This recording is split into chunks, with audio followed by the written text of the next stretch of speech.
Welcome to Showtime 49.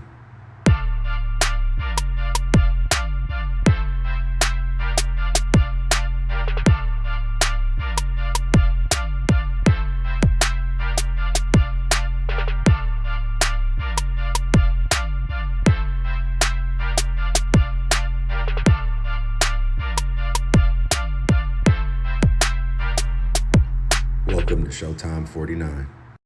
What's up, y'all? Welcome back to the show. We all just witnessed. We just saw the Niners take down the Cowboys, only by 6 points, though. So let's just hop right into it, man. So first half, we down 10-6. Why? Why would we ever be down 10-6 to the Cowboys, who is probably the worst Cowboys team that we faced in the last few years? But then somehow in the second half, we're able to turn everything around. I mean, I know it can't just be me, but I'm not feeling that confident in this team that we currently have today. We play good in spurts, but we don't play good for a whole game. That's just not what we do. And we all know that's what you need to do when it comes to playing in the playoffs, trying to win a Super Bowl.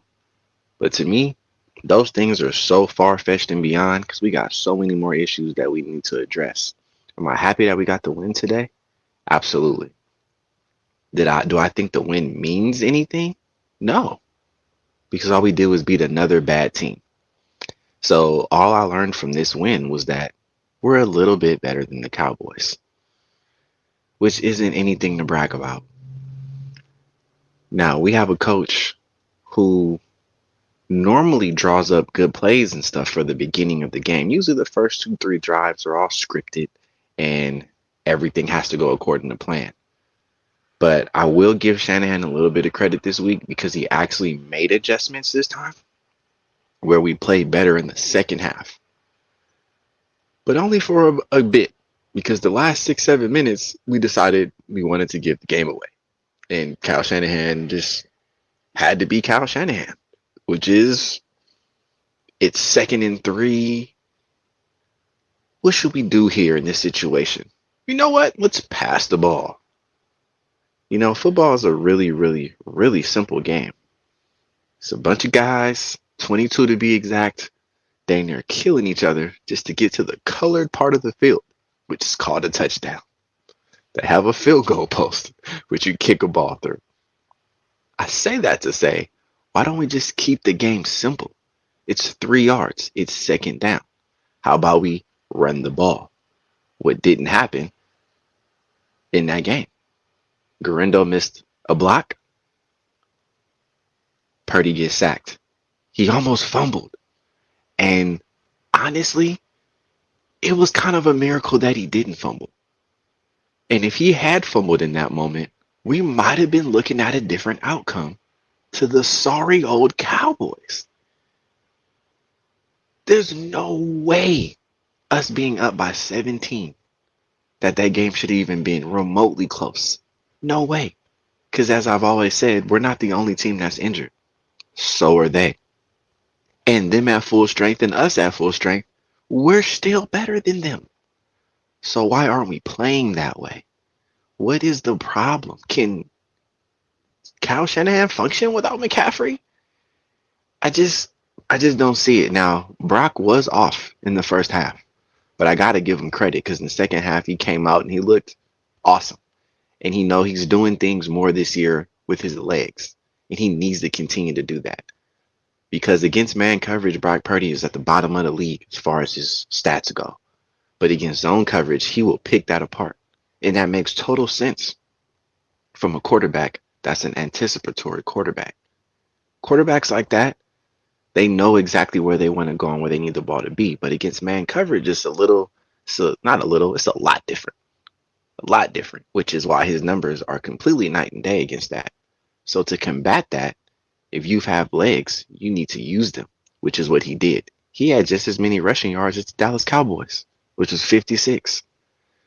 So great job on that, Brock, because if you want to see more zone coverage where you can shine, you're going to have to use your legs. So then the defense is going to have to start using spies on you, which takes another man or two out of the situation where you can have more time and a bigger window to throw the ball in.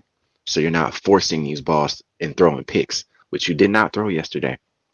Hence, we won the game. Because when there's games where he throws picks, our record isn't so great. Look it up. Trust me, it's not. It's not great at all. Honestly, as far as how we match up against the other teams in not even just the NFL, let's just keep the NFC. We don't look as good as Detroit. Detroit put up 40 plus on Dallas by the third quarter. They entered the fourth quarter playing games, trying to let offensive linemen get touchdowns. Not us. We might have been headed towards that direction, but we just decided not to. Now, I know that first half, Brock definitely missed some throws. He was inaccurate. He just wasn't, he was just standing in the pocket, just standing there. And you would think he'd be able to make the routine throws, but he was off. And I don't know if it was still a little lag from the week before from throwing those picks against the Chiefs, but it was off. And if we had played a better team, we could have been down by a lot more. So I can't really blame Shanahan for Brock's mistakes because those are layups.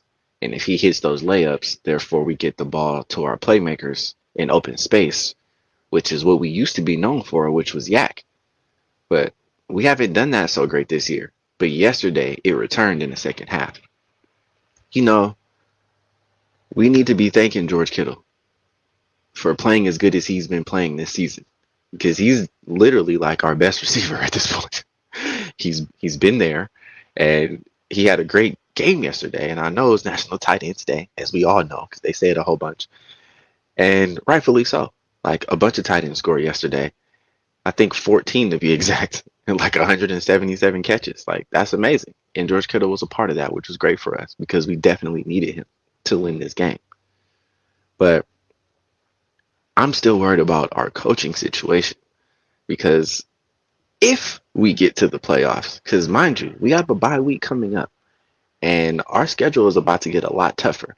Now, we should definitely beat the Bucks, who we have next, because their wide receiver core has been decimated. They lost Mike Evans, they lost Chris Godwin, and there's just no reason for our defense not to continue to do well because the defense has honestly been playing pretty good.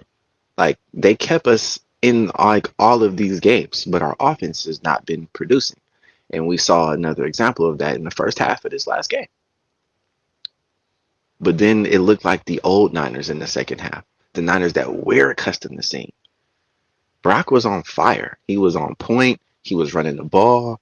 He was accurate. He was hitting people in stride, not behind them, not too short, would have to wait on the ball. It was none of those things going on.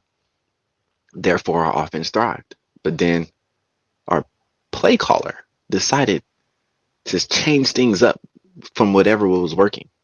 Because Isaac Guerrero, who I mentioned earlier, had an amazing game. Amazing game. Got his first NFL touchdown. And he showed us again that he did slide on purpose because he did it again to lock the game up. Great game from Isaac, man. We needed that, especially with Jordan Mason now returning from his shoulder injury. I really hope Jordan Mason is okay, though, because his shoulder seemed to be a problem these last couple weeks. So I'm really hoping his bye week gives him the rest that he needs. And we're supposed to be having a return of Christian McCaffrey. And then Dre Greenlaw's supposed to be coming soon. It seems like things are going to be moving in the right direction for our team.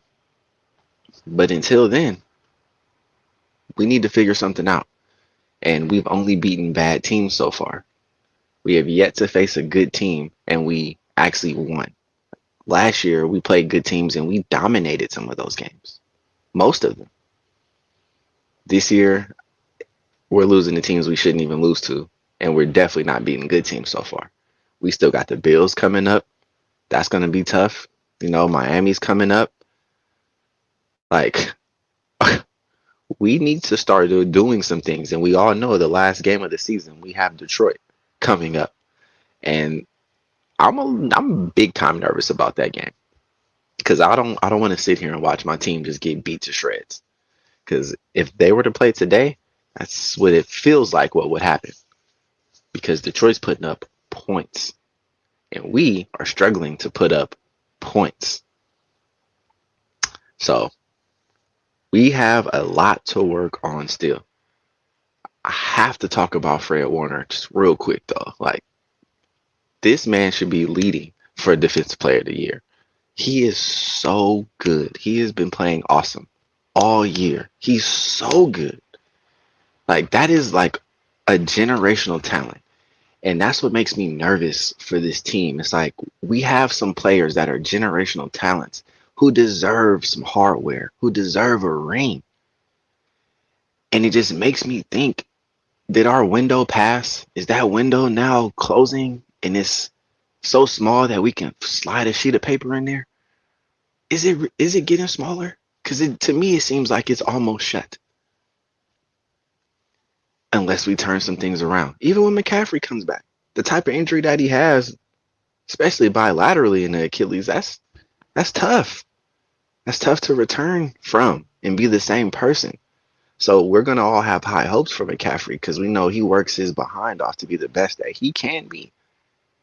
But your body is your body, and he might not be the exact same. So I really hope that Kyle Shanahan uses his other good running backs to lay off some of that load for McCaffrey when he comes back.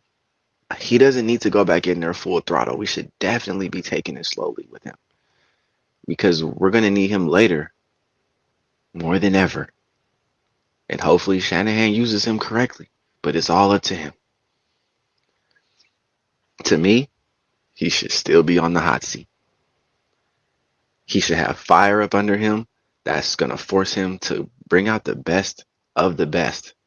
Because we as Niner fans, we're seeing our team. And you can't confidently say that you feel good about where we are right now. We're 4-4. And our schedule was not that hard. It wasn't. We should have a way better record than we have, especially the leads we've given up already. And we almost did it again last night. It's like we're having trouble putting away teams now. And that's never been the recipe for winning a Super Bowl. So until we fix that or we face a good team or it's actually a statement game and we do something and we don't fold or just get beat down like we did last week to the Chiefs, then I'm going to have these questions. Shoot, and you should too. Matter of fact, any questions y'all got, y'all might as well just go ahead, put it in the comments, let me know. We can discuss it. We can talk about it. As of right now, I'm still very worried about this team, and I do not see us as a Super Bowl contender. Not even close. We ain't even getting out the NFC at this point. So good win on the Cowboys, but that was a necessity. Like, of course, the Cowboys are absolute trash. So, and Dak is, man, if it wasn't for Dak Prescott being Dak Prescott, this game probably would have been different. But he loves to throw the ball to red jerseys. So, thank God we caught him. And Diamador Lenore, he might be our best cornerback, even over Charvarius Ward, because Charvarius Ward isn't having that great of a season, to be honest. He did way better last year. Diamador Lenore, though, has been stepping it up big time. And we're going to need him. We're going to need Fred. We're going to need all of them to continue to hold it down until the offense figures it out. And hopefully they do sooner than later. But I guess we'll find out after the bye week. But until then, I'm going to holler at y'all on the next one. God bless.